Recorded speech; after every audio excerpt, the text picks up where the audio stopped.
you never want a serious crisis to go to waste. And what I mean by that, it's an opportunity to do things that you think you could not do before. I think America as a whole in 1973 and 1974, and not just my view, but obviously the administration, missed the opportunity to deal with the energy crisis that was before us. For a long time, our entire energy policy came down to cheap oil. This is an opportunity. What used to be long-term problems, be they in the healthcare area, energy area, education area, fiscal area, tax area, regulatory reform area, things that we had postponed for too long that were long-term are now immediate and must be dealt with. And this crisis provides the opportunity for us, as I would say, the opportunity to do things that you could not do before.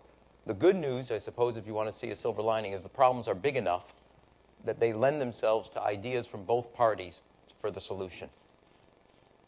That is also, we didn't just do the meeting with Senator McCain and Senator Lindsay. The president did not have that meeting just for optics.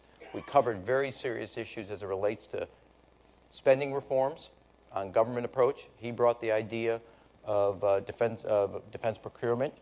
We have brought the idea of his corporate welfare commission, but how to spend money different, because it's not an argument about big government versus small government, but more effective government, so you actually are getting your bang for the buck that the taxpayers and all those who put money into it expect, whether that be in the area of education or healthcare.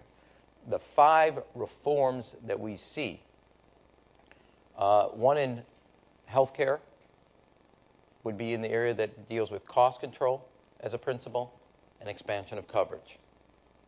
Energy with both independence and alternatives. In the area of taxes, fairness, as well as simplicity.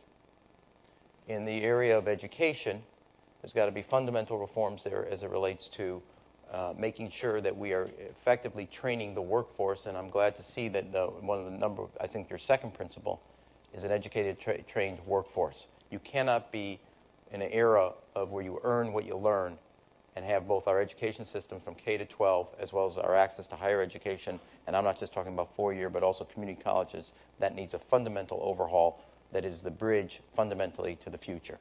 And lastly, financial regulatory overhaul with the principles of both, I would say, transparency and accountability.